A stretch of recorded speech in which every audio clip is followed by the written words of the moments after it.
राम राम, थोड़ा बढ़ाओ। राम राम राम, राम राम राम, सबको राम जी राम, राम जी राम। भगवते नमः, भगवते नमः, भगवते नमः। देखो, बहुत भाग्यशाली हैं जो नींद का आलस का त्याग करके सत्संग में आए हैं तो ऐसी मार्मिक बातें मिली है। महाराज जी ने कहा कि सबसे सुगम और सबसे श्रेष्ठ, सबसे श्रेष्ठ भी है और सबसे सुगम है। क्या कि सब रूपों में भगवान ही प्रकट हुए हैं। इसीलिए मनुष्य से मिला है, भगवान खेल करते हैं कि अब हमारे को पहचानो। जैसे बच्चे लुका छिपी का खेल खेलते हैं, कई कई आंख मिचौनी बोलते हैं, कई लुका छिपी बोलते हैं। तो एक बालक के आंख पर पट्टी बांध देते हैं और सब बच्चे छिप जाते हैं, कहते हैं अब ढूंढो। अब अगर वो आंख खोल करके देखता है कि सुरेश तू पेड़ के पीछे छिपा है, अब वो और छिपता है कि हमारे को देख न ले, बोले लाल शर्ट पहने हो, अब छिपेगा? अब नहीं छिपेगा, देख लिया। ऐसे संतों ने कहा कि नकली कहना शुरू कर दो, ओहो प्रभु देख लिया, देख लिया, देख लिया, तो भगवान छिपेंगे नहीं। देख लिया, आप ही हो। अब दो दो चार,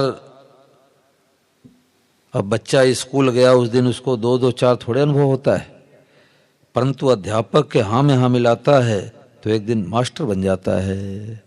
और वो कहे कि हमें अनुभव नहीं है, हमारे मानने में नहीं आता, मैं नहीं मानूंगा, तो फिर पढ़ाई अधूरी रह जाएगी, पढ़ाई नहीं कर पाएगा। तो महाराज जी ने कहा कि बर्ताव अलग अलग, मानने में सब भगवान, बर्ताव अलग अलग। नाथ थाने कैया रिझाऊं जी, ये राजस्थानी भाषा में भजन है। श्री भजनलाल सोनी जी महाराज जी के साथ में रहते थे, तो वो भजन बना देते थे। महाराज जी जो प्रवचन सुनाते उसके अनुसार भजन लिख देते थे और सभा में सुनाते थे। महाराज जी बड़े खुश होते थे। तो उन्होंने कहा कि नाथ थाने कैया रिझाऊं जी, आप कैसे आपको राजी करें कि जैसा रूप बनाओ ऐसा पुष्प चढ़ाऊं, जिस रूप में आओ उस रूप में आपका पूजन करे।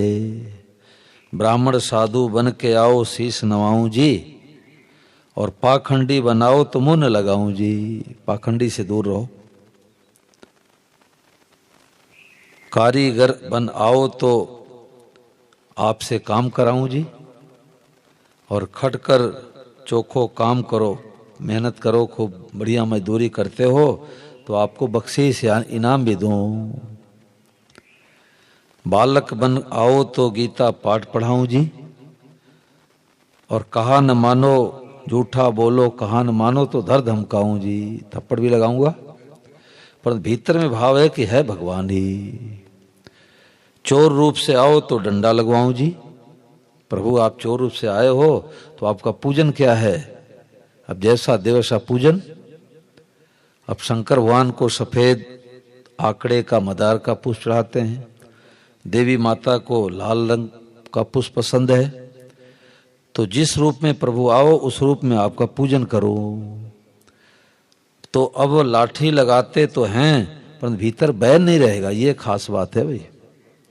लाठी लगाते हुए भीतर बैर नहीं रखेंगे, वो तो प्रभु आप ही हो। अब प्रश्न उठता है कि किसी को लाठी मारेंगे गुस्से में तो बैर तो हो ही जाएगा? जरूरी नहीं है। कैसे?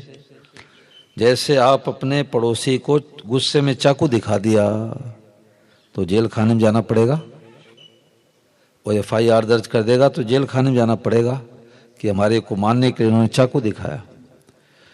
और उसी चाकू से डॉक्टर साहब हाथ काटने जा रहे हैं रोगी का, और कहते हैं पहले 1 लाख रुपए जमा करो, 1 लाख रुपए जमा करो तो हाथ काटूंगा।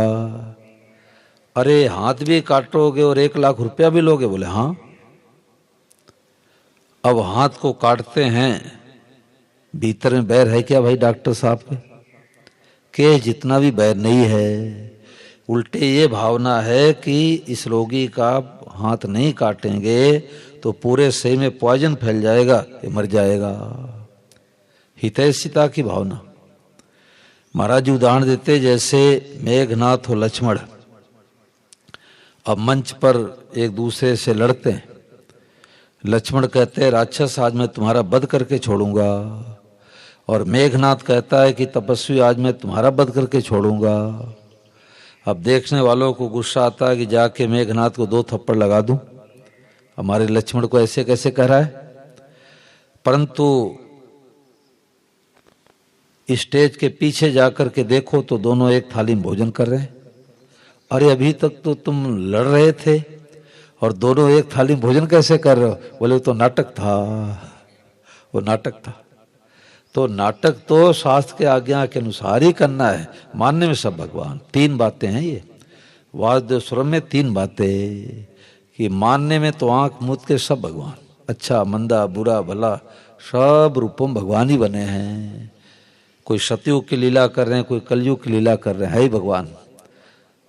शराब पी करके नाली में लौट रहे, वो भी साक्षात भगवान हैं, कलयुग की लीला कर रहे हैं।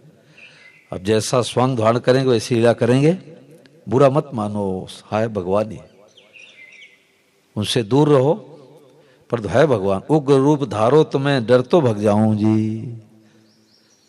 सिंह के रूप में आ जा, सांप के रूप में आ जा, है तो भगवान, परंतु प्रभु आपको मैं छूऊंगा नहीं।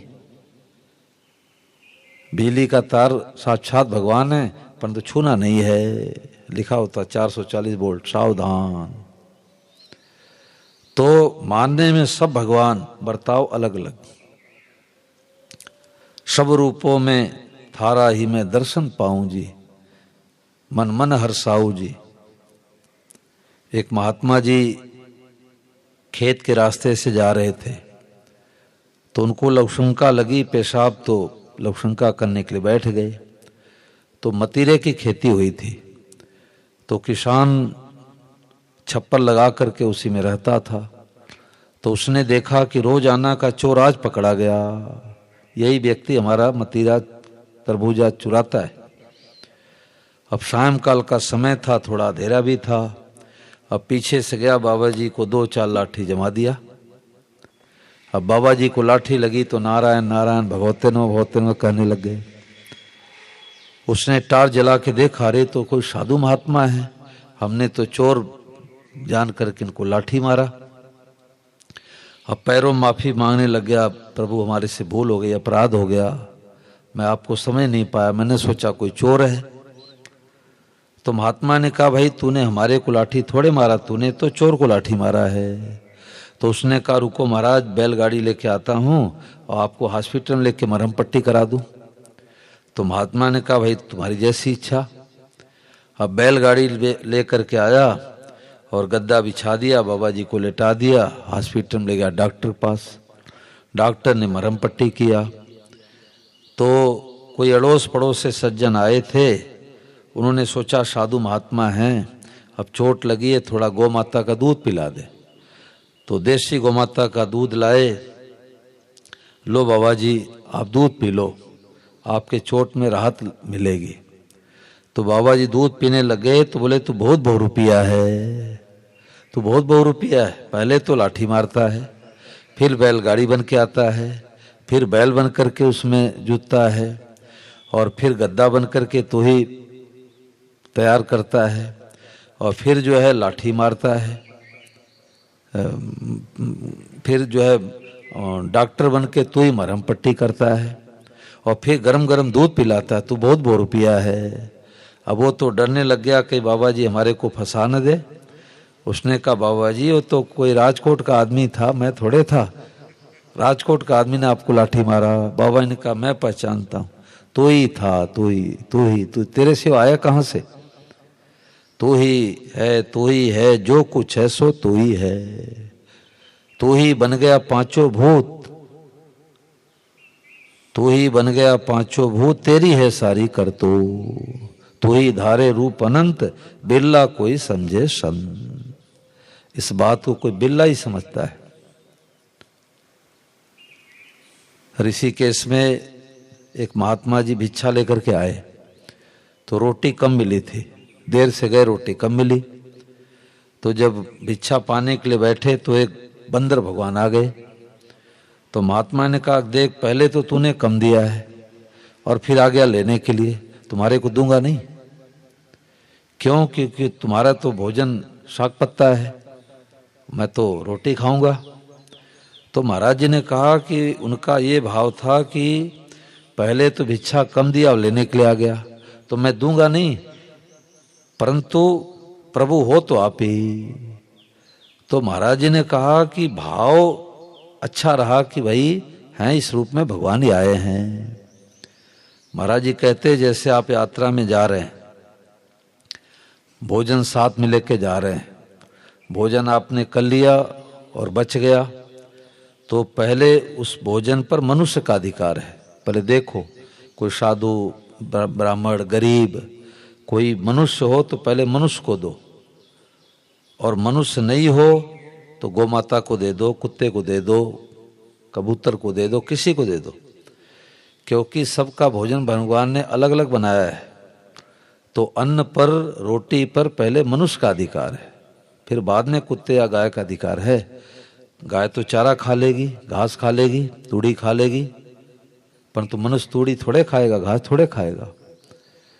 तो बाबा जी ने कहा कि मैं पहचानता, तू ही है, तू ही है, तू ही है, तेरे सिवा आया कहां से।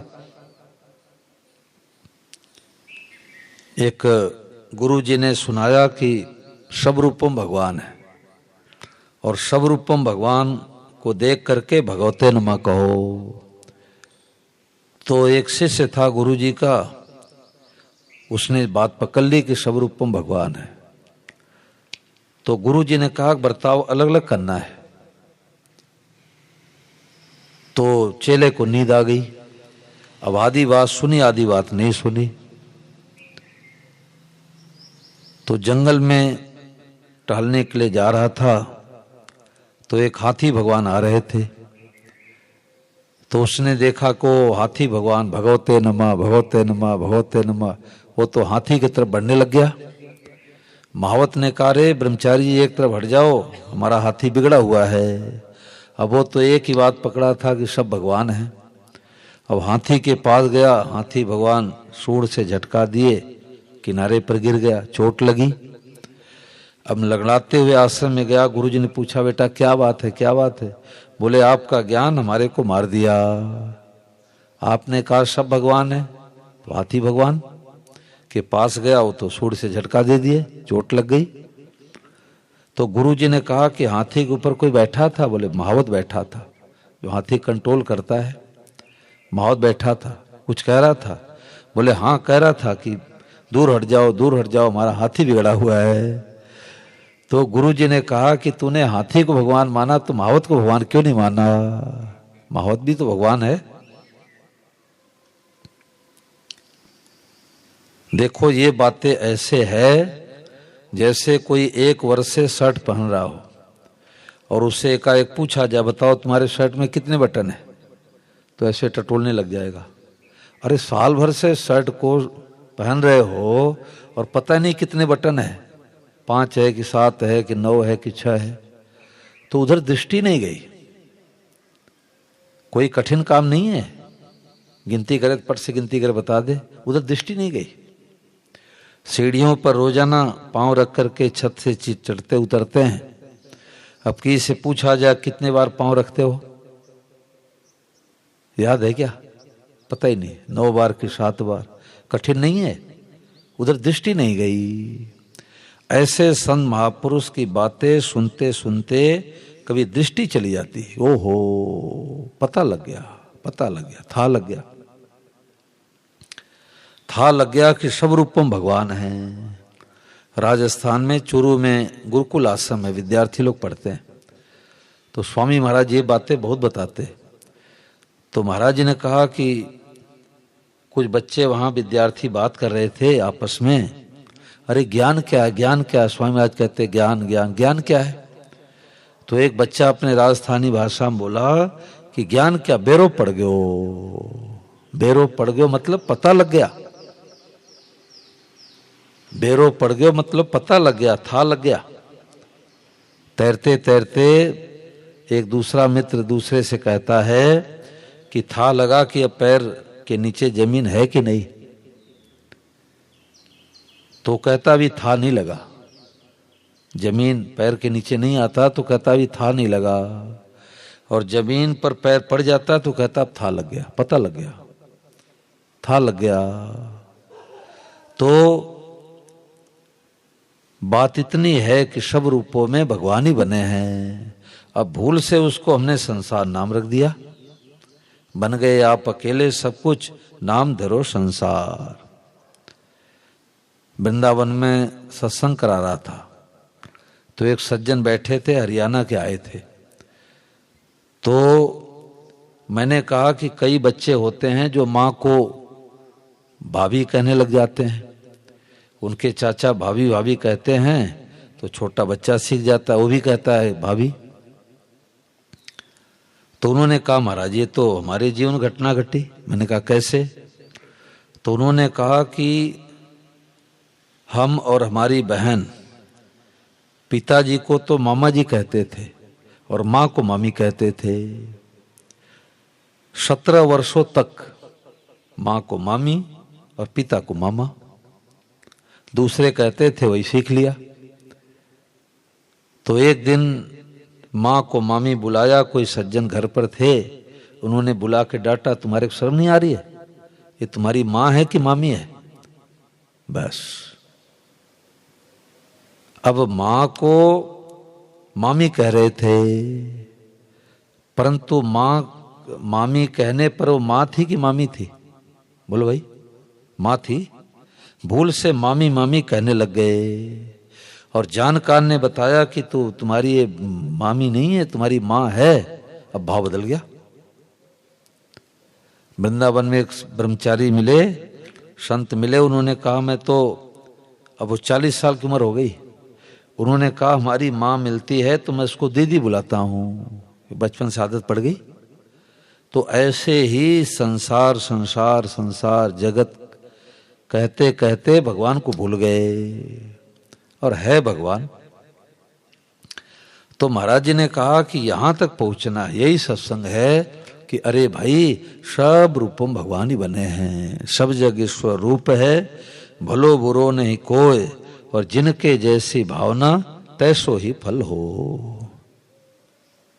सब रूपों भगवान, पता लग गया। पता लगने का नाम सत्संग है, पता लग गया। अब किसी से बैर नहीं करेंगे, किसी को दुख नहीं देंगे, किसी को अपशब्द नहीं कहेंगे। क्यों? इस रूप में भगवान है भाई। मन ही मन प्रणाम करो, भगवते नमः कह के प्रणाम करो। अब इसमें कोई बात चलाओ आप लोग तो बात और खुलेगी। कोई बात पूछो। जो सार बातें आप लोग सुन रहे हैं ये भगवान की बड़ी कृपा है। जो सुबह प्रार्थना में आते हैं वो बहुत भाग्यशाली है?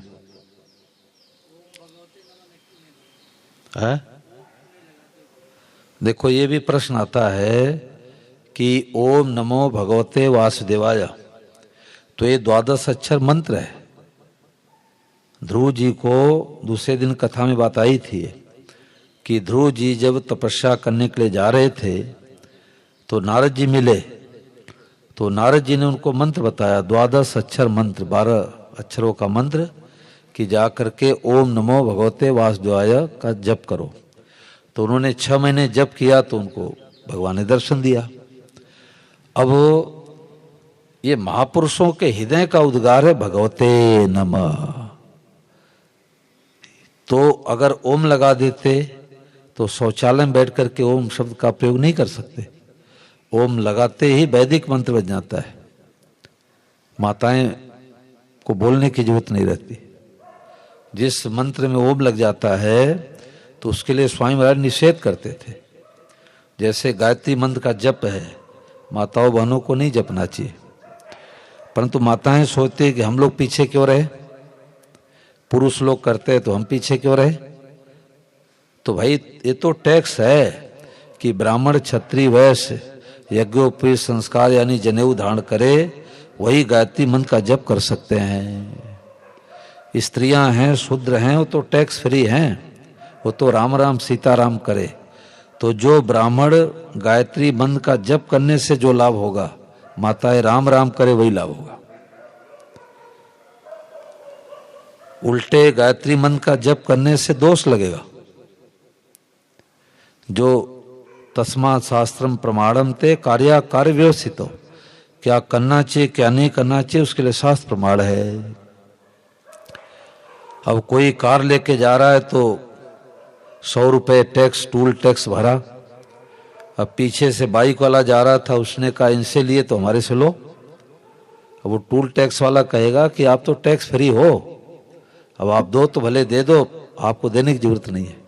ऐसे माताओं बहनों को शास्त्रों ने टैक्स फ्री रखा है कि तुम तो राम राम करो, सीताराम करो, राधे श्याम करो, वही लाभ मिलेगा।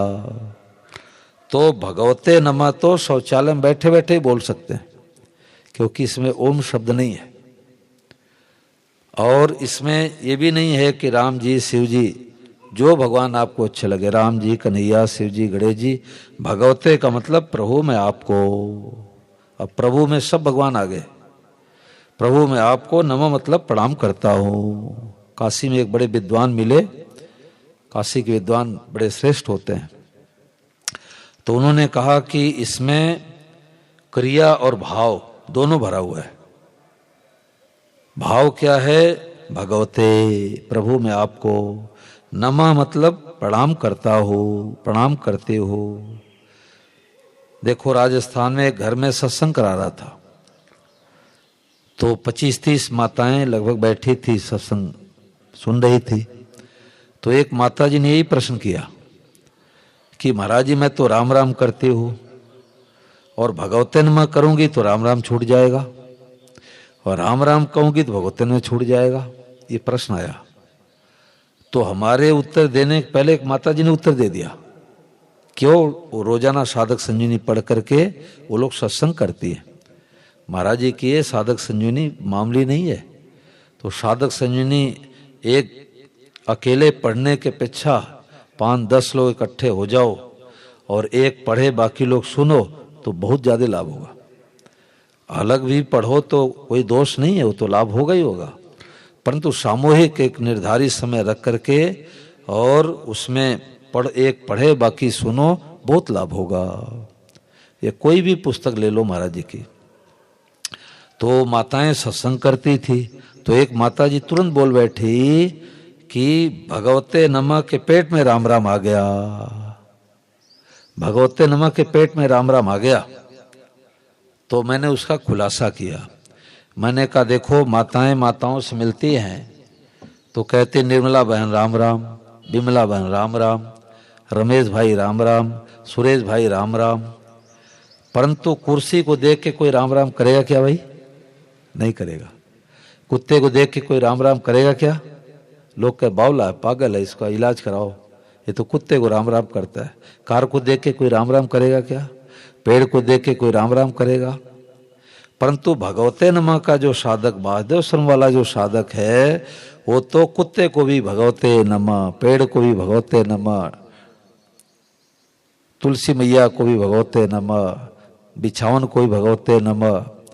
एक प्रोफेसर साहब मित्र हैं, वो कहते हैं हम तो कुत्ते को भगवते नमः कहते ही हैं, कुत्ते की गंदगी दिखाई देती वो भी भगवते नमः। ठीक है, उसको छूना नहीं है, उधर देखना नहीं है, परंतु है साक्षात भगवान। आया कहाँ से? किसी ने कहा महाराज जी गंदी से गंदी चीज, दुर्गंधी आ रही है, सड़ा हुआ मांस है, तो अब उसको हम भगवान कैसे माने? उसको हम भगवान कैसे माने? बैठो, यही आ जाएंगे आप, बैठो, आ जाएंगे, आ जाएंगे, आ जाओ हरि जी, आ जाओ, फिर नहाना धोना बांध करना। बहुत अच्छे संत हैं हरि जी महाराज, हमारे साथ वर्षों तक रहे हैं। तो अभी गांधी धाम में आए हुए थे, तुमने कहा यहाँ आ जाओ, गांधी धाम में तो बाद में चलेंगे ही चलेंगे। तो बात ये चल रही थी, ठीक है, भगवते नमः, भगवते नमः। बढ़िया कुर्सी, बढ़िया। बैठ जाओ, यहाँ कुर्सी बैठ जाओ, कोई बैठ जाओ। तो अपने बात ये चल रही थी, अमलेश जी बहुत बढ़िया बात चल रही थी कि एक जगह राजस्थान में घर में सत्संग करा रहा था हरि जी। तो एक माता जी ने प्रश्न किया कि महाराज आप कहते हो भगवते नमः, सब रूपों में भगवान ही बने हैं, देख के भगवते नमः कहो। तो मैं तो राम राम करती हूँ, राम राम करती हो तो भगवते नमः कहूँगी तो राम राम छूट जाएगा, और राम राम कहूँगी तो भगवते नमः छूट जाएगा। तो हमारे उत्तर देने के पहले एक माता जी ने उत्तर दे दिया। वो साधक संजीवनी पढ़ के सत्संग करती हैं माताएं, रावतसर की बात है, हनुमानगढ़ में। तो माता जी ने कहा कि भगवते नमः के पेट में राम राम आ गया। तो हाथी के पैर, सर्वे पदा हस्ति पदे निमग्ना, हाथी के पांव में सब पांव समा जाते हैं। हाथी के पांव इतना चौड़ा होता है कि सारे जीव जंतुओं के पांव समा जाते हैं। ऐसे भगवते नमः हाथी का पांव है। तो मैंने खुलासा किया कि जैसे कुत्ते माताओं को देख के माताएं कहेंगी निर्मला बहन राम राम, बिमला बहन राम राम, भाई लोग कहेंगे रमेश भाई राम राम, महेश भाई राम राम, परंतु कुत्ते को देख के कोई राम राम करे क्या? पेड़ को देख के राम राम करें क्या? कुर्सी को देख के राम राम करें क्या? लोग कहे बावला है, पागल है, कुर्सी को राम राम करता है। परंतु भगवते नमः वाला साधक कुर्सी को देख के कहेगा भगवते नमः, पेड़ को देख के कहेगा भगवते नमः, लाइट को देख के कहेगा भगवते नमः, कुत्ते को देख के कहेगा भगवते नमः, कुत्ते के गंदगी को देख के कहेगा भगवते नमः। महाराज जी से किसी ने प्रश्न किया कि महाराज जी दुर्गंधी आ रही है, सड़ा हुआ मांस है, गंदगी है, मैला कुचैला है, अब उसको भगवान कैसे माने? तो महाराज जी ने कहा कि वो आया कहाँ से, विचार करो। आम के पेड़ में हजारों आम लटके पड़े हैं, कोड़ो पत्ते हैं, मोटा तना है, डालियां हैं, कोई आम बहुत सुंदर है, कोई आम बहुत खराब है, कोई पत्ते बहुत अच्छे हैं, कोई पत्ता सिकुड़ा हुआ खराब है, परंतु गुठली के सिवा आया कहाँ से? गुठली सर्वम।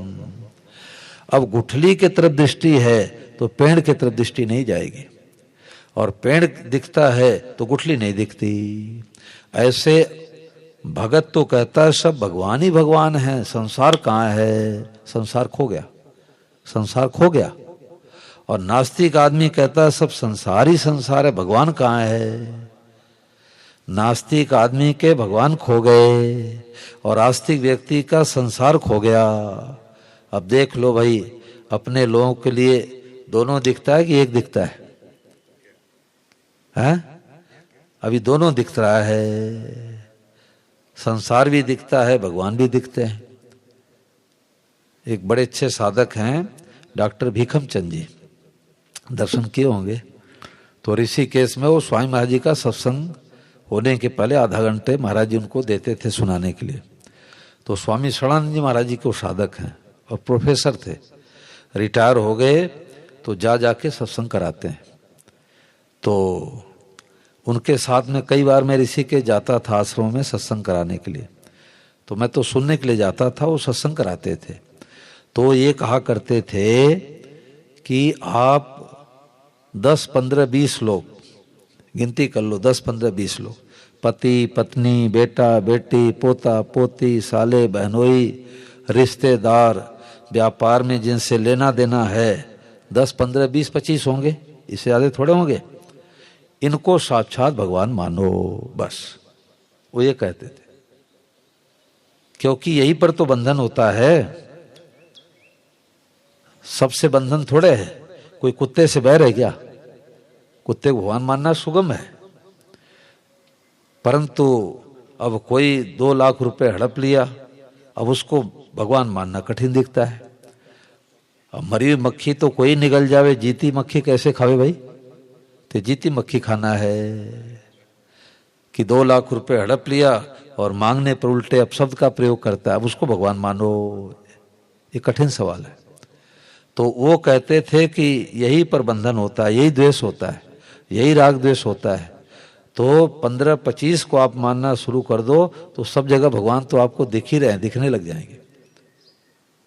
पर तो स्वामी महाराज जी की थ्योरी इससे भी श्रेष्ठ थी।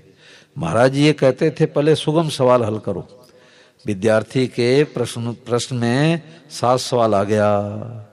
अब 4 प्रश्न का तो उत्तर खूब जानता है और एक प्रश्न का उत्तर उसमें संशय है।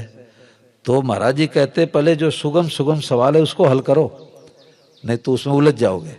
तो पहले जो सुगम है, कुत्ते को देख के भगवते नमः, पाइप को देख के भगवते नमः, दरी को देख के भगवते नमः, कुर्सी को देख के भगवते नमः, तो बैरी को भी देख के भगवते नमः हो जाएगा। ये खास बात है। अब जिसको जैसे सुगम हो ऐसे कर लो। तो वो कहते थे भगवान का 2 रूप है, एक तो पूजा घर में, ये पूजा घर में एक भगवान है, और दूसरे जगत के रूप में। 2 रूप है भगवान का। तो मैंने उस समय दोहा बनाया, दोहा शुद्ध तो नहीं था, अब पता लग रहा है कि शुद्ध तो नहीं था, लेकिन भाव पूरा वही था कि डॉक्टर भीखम चंद चिताए और प्रभु आए 2 रूप में, एक विराजे पूजा घर में और दूजे जगत के रूप में। एक विराजे पूजा घर में, दूजे जगत के रूप में। तो यहाँ पर तो सब माथा टेकते, सब भगवान मानते। कोई गाली देने की हिम्मत क्या है ठाकुर जी को? कोई दे सकता है? ओहो, गाली कैसे निकाल सकते हैं? परंतु कुत्ते को गाली देते हैं, बैरी को मुकदमे हो रहा है तो उसको गाली भी निकाल देते हैं। तो आपने भगवान नहीं माना, नाटक गड़बड़ हो गया। मुकदमा एक नहीं 10 मुकदमा लड़ो। कोई जगह जमीन हड़पता है तो क्या मुकदमा नहीं लड़ेंगे? कोर्ट कचहरी थाने नहीं जाएंगे? बैर खत्म हो गया। ये बहुत विशेष बात है। सत्संगी और जो सत्संग किया है, जो सत्संग नहीं किया है, तो दोनों में क्या फर्क है? अब मोबाइल बंद रखो राम जी, नहीं तो दोनों बातें नहीं चलेगी। मोबाइल भी चलाते रहें, सत्संग सुने, ये तो टाइम पास करना हुआ। दोनों बातें नहीं चलेगी। एक ही काम, एक समय में एक काम। स्वामी महाराज तो ये भी कहते थे, कोई राम राम की कॉपी भरते तो लोग प्रश्न करते महाराज जी से कि महाराज जी सत्संग सुनते समय राम राम की कॉपी कोई भरते हैं तो उचित है कि अनुचित है? तो महाराज जी कहते हैं कि सत्संग को फालतू समझते हैं, सत्संग को फालतू समझते हैं, इसलिए राम राम कॉपी भर रहे हैं। एक समय में एक काम करो। महाराज जी तो ये भी कहते कि उस समय माला भी मत फेरो, नहीं तो आपका ध्यान चला जाएगा। जैसे ये माला फेरते हैं तो ये गिनती नहीं करते, नहीं तो गिनती करने वाले ऐसे देखते हैं कितना 5 माला हो गया, 6 माला हो गया। अब ध्यान उधर रहेगा तो सत्संग बातें नहीं बैठेगी। सत्संग की बातें तो बिल्कुल एकाग्र होकर के सुनना चाहिए। आज हमारी सत्संग में रुचि नहीं रही। मैं देखता हूँ बूढ़े बूढ़े लोग आके सत्संग बैठते हैं और घंटी आते ही हेलो हेलो करके भाग जाते हैं। ऐसे लोगों का उद्धार होगा ही नहीं। कैसे हो जाएगा? आप ऐसी की अरबों खरबों रुपए लगाने पर ऐसी बातें नहीं मिलेगी। कि स्वामी जी राम सुखदास में एक बात है कि कोई साधारण खेल तमाशा नहीं है। ये रुपया देने पर ऐसी बातें नहीं मिलेगी। करोड़ों रुपए लगा के भागवत कथा कराओ, नाच गाना धूम धड़ाका, चेला चेली बनाना, अपना फोटो देना, लाकेट देना, बस यही कथा समझते हैं, समझ ही नहीं सकते। तो बिल्कुल एकाग्र होकर के सुनते तभी बात पकड़ में आती है। क्या बात चल रही थी भाई, बताओ क्या बात चल रही थी?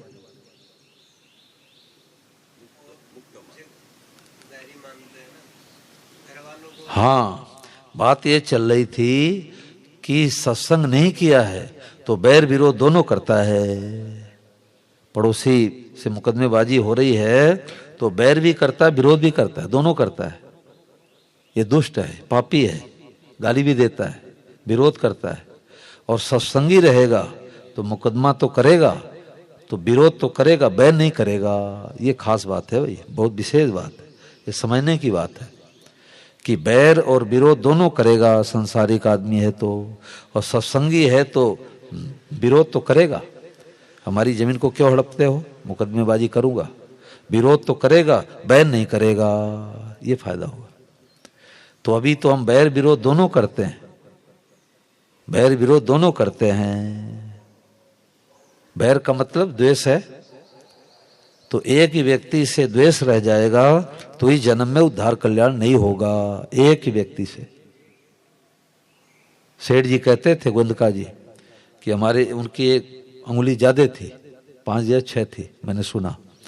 तो कहते थे कोई हमारे को हलवा खीर खिला ले और उसके बाद कहे कि अब ये फालतू एक उंगली काट के मेरे को दे दो, तो मैं कहूँगा भैया तू हलवा खीर तो अपना रहने दे, उंगली क्यों काटता है। तो जब सब जग स्वरूप है, सब रूपम भगवान है, तो किसी से बैर करना, किसे बैर करना हुआ, भगवान से। सत्संग ऐसी मारी बातें सुनने को नहीं मिलती कि जिससे हमारा गुत्थी सुलझ जाए। आप पैंट शर्ट के वेश में दुर्लभ महात्मा बन जाओ, ऐसी बातें कोई कह सकता है क्या।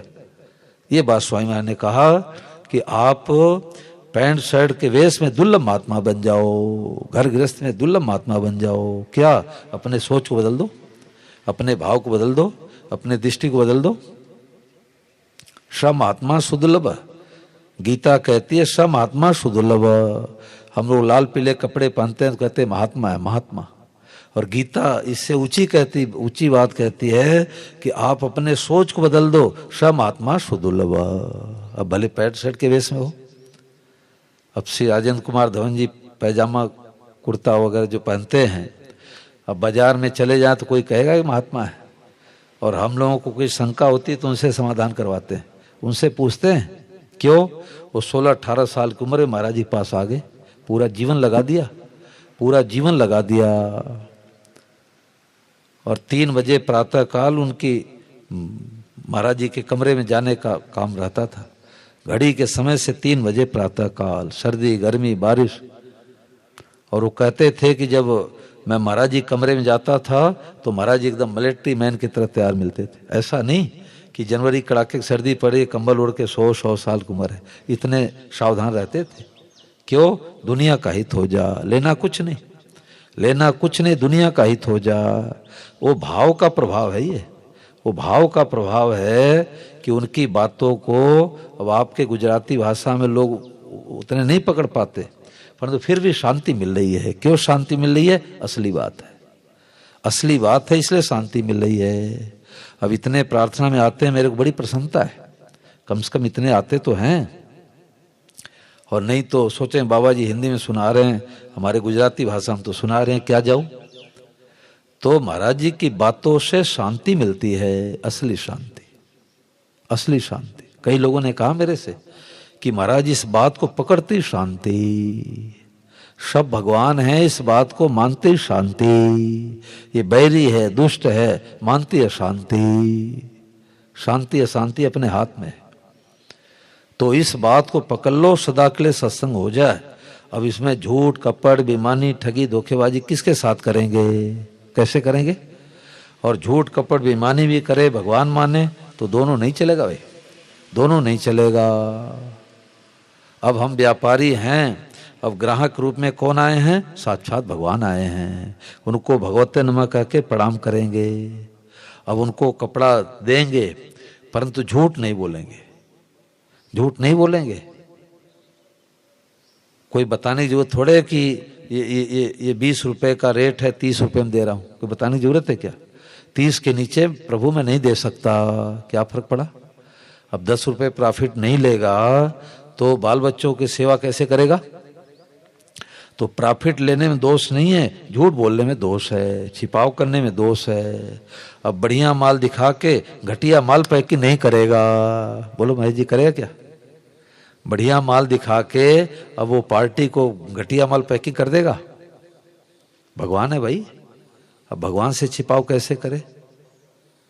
तो ये ऐसा सत्संग है महाराज जी का कि एक बार स्वीकार कर लो, सदा के लिए सत्संग हो गया, जीवन भर के लिए सत्संग हो गया, इसी का नाम सत्संग है। महाराज जी ने कहा सब कुछ परमात्मा है, ये खुले नेत्रों का ध्यान है। एक तो आंख बंद करके ध्यान करते हैं, मेडिटेशन, परंतु महाराज जी ने ये नई खोज निकाल दी कि अब आंख बंद करने की जरूरत नहीं है, जो दिखाई दे सबको देख के क्या कहना है, भगवते नमः। इसमें किसी मन में कोई बात पूछो, आप कोई बात पूछो। राम जी साधक समय नहीं पढ़ते हैं, देखो 2 बार पढ़ लिए, 2 बार।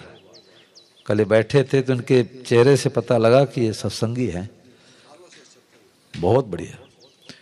वो कह रहे थे कि मैं जुड़ा तो जो है सत्संग से जुड़ा। अब इसमें कोई बात पूछो आप, 2 बार साधक सुनी पढ़ते पढ़ लिए।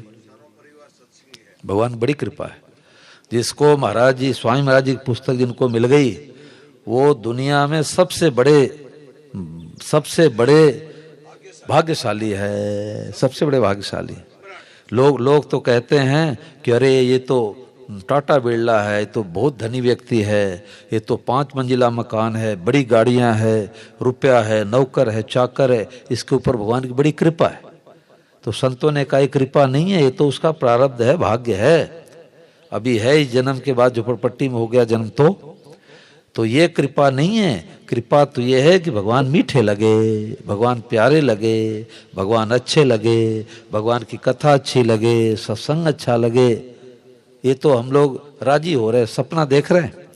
जैसे सपने में कोई भिखारी हो और सपना देखे मैं तो राजा बन गया, ओहो मैं तो राजा बन गया, राजा बन गया, परंतु आंख खुलते ही गरीब का गरीब ही रहेगा। तो रात्रि वाला सपना तो आंख खुलते ही गायब।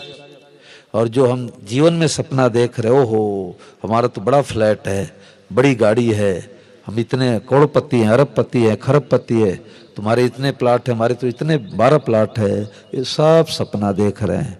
तो रात्रि वाला सपना तो आंख खुलते ही सपना गायब। और ये जो संसार वाला सपना है, जीवन वाला, आंख बंद होते ही सपना गायब। याद ही नहीं रहेगा कि हम दिल्ली में जन्मे थे, कि मुंबई में जन्मे थे, कि राजकोट में थे, याद ही नहीं रहेगा। याद हो तो बताओ कि जनक पहले हम कहाँ थे, कितनी फैक्ट्री के मालिक थे, याद है क्या? तो जैसे पिछला याद नहीं है, इससे ये भी याद नहीं रहेगा।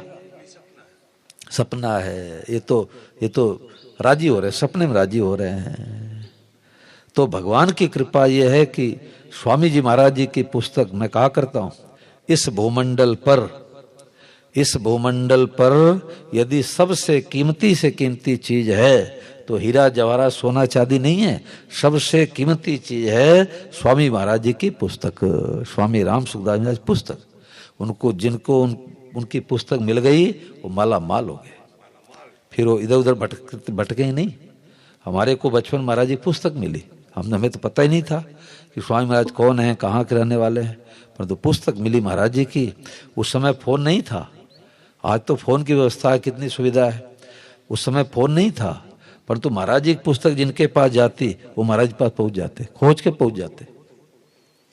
एक सज्जन उत्तर प्रदेश से मिले तो कमरे में आके रोने लग गए, बोले महाराज हमारे गांव में भी कथा हो तो मैं महाराज जी पुस्तक पढ़ता हूँ। मैंने कहा आप कैसे पढ़ते हो?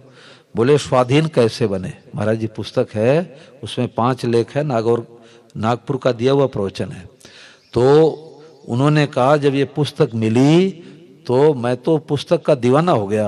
फिर ढूंढा कि कौन है स्वामी राम सुखदास महाराज, ढूंढते ढूंढते ऋषिकेश गया। हाँ, तो ऐसे ऐसे लोग लगे। एक मध्य प्रदेश में एक लड़का, वो गड़ारी जाति का दूध बेचने वाला, वो सुरेश है, आप जानते होंगे हरि जी, तो साइकिल में दूध बेचने जा रहा था। तो हम लोगों को देख के राम राम किया, बोले महाराज कहाँ कथा है? तो मैंने सोचा है दूध बेचने वाला, इसको कथा से ख्याल ना देना। तो मैंने बुलाया, तुम कथा सुनते हो क्या? बोले हाँ, श्री आनंद महाराज आए थे तो मैं सत्संग में गया था। तो मैंने कहा तुम्हें सत्संग में कैसे रुचि लगी? बोले लगभग 12 साल पहले हमारे यहाँ यज्ञ हो रहा था, तो यज्ञ में गीता प्रेस की पुस्तकें कोई ऐसे ठेलिया पर लगा रखे थे। हाँ वही ठेलिया लगा रखा था। तो एक पुस्तक में ले गया, वास्तविक सुख एक पुस्तक में ले गया। और जब पढ़ा तो मेरे को तो जैसे करंट लग गया गांव का। तो मैंने सोचा गरीब आदमी है, अब हम लोग गीता वहाँ कथाएं मध्य प्रदेश में 5, 7, 10 लगभग कथाएं करते थे। तो मैंने सोचा इसको गीता प्रेस की पुस्तक में लगा दूं, खेती बाड़ी काम नहीं है तो कुछ पैसे इसके बच जाएंगे। तो मैंने कहा सुरेश आ जाओ, तुम गीता प्रेस प्रचार में लगो। तो दिसंबर जनवरी के महीने में और बिना जूता पहने आया। तो मैंने कहा सुरेश जूता क्यों नहीं पहने? बोले महाराज गीता रामायण का प्रचार करूं, जूता पहन के करूं। एक ही प्रचारक मिला मेरे को, अमलेश जी, एक ही प्रचारक मिला। जूता गीता रामायण का प्रचार करूं जूता पहन के? हमने कहा सर्दी है, पहन के करो। तो महाराज जी की पुस्तकें तो तूफान की तरह एकदम है, बम की तरह।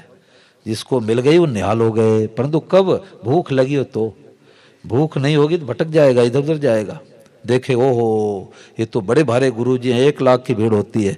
अरे 1 लाख की भीड़ होती है, वो आने वाले चाहते क्या हैं?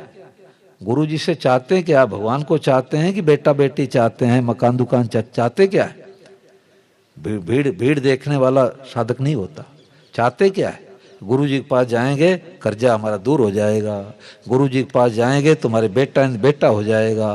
तो ऐसे गुरु दुकान खोल बैठे, आ जाओ हमारे पास आ जाओ। गुरु लोभी शिष्य लालची, दोनों खेले दाव, और दोनों डूबे परशुराम बैठ पत्थर की नाव। पत्थर की नौका पर जो भी बैठते हैं वो डूबने वाले होते हैं। तो गुरु जी तो लेकर के डूबते हैं और चेला दे के डूबता है, दोनों कल्याण नहीं होता। गुरु तो सोचते हैं फैक्ट्री दुकान मकान आप चलाओ और 2-2 हजार का नोट हमारे पास आ जाए। और चेला गुरु का भी गुरु है, वो सोचता है इनकम टैक्स सेल टैक्स में चोरी किया, झूठ कपट किया, अब 10,000 रुपये गुरु जी के आश्रम पहुंचा दो, सब पाप गुरु जी के माथे चला गया। 2 ठगुम ठगाई कैसे होगी भाई? अब वो क्यों कहेगा कि तुम झूठ कर बेईमानी से बचो? जो असली संत होगा वो कहेगा झूठ कर बेईमानी मत करो, मत दो दान, 1 रुपये मत दो, जरूरत ही नहीं। रुपए के लिए आता है वो संत हो ही नहीं सकता। वो आपको कैसे अच्छी बातें बताएगा? उसका स्वार्थ रहेगा कि राजी करो इनको, तब मोटी दक्षिणा मिलेगी। परंतु सटीक बातें कौन बताएगा? जिनको कुछ नहीं चाहिए वही बता सकता है। बोलो गिरधर गोपाल की। तो खास बात यह है कि भगवान को अपना मानो और सब रूपों में देख करके क्या कहना है? भगवते नमः। अब यही प्रभात फेरी 5 परिक्रमा कर लेते हैं सब। चलो खड़े हो जाओ।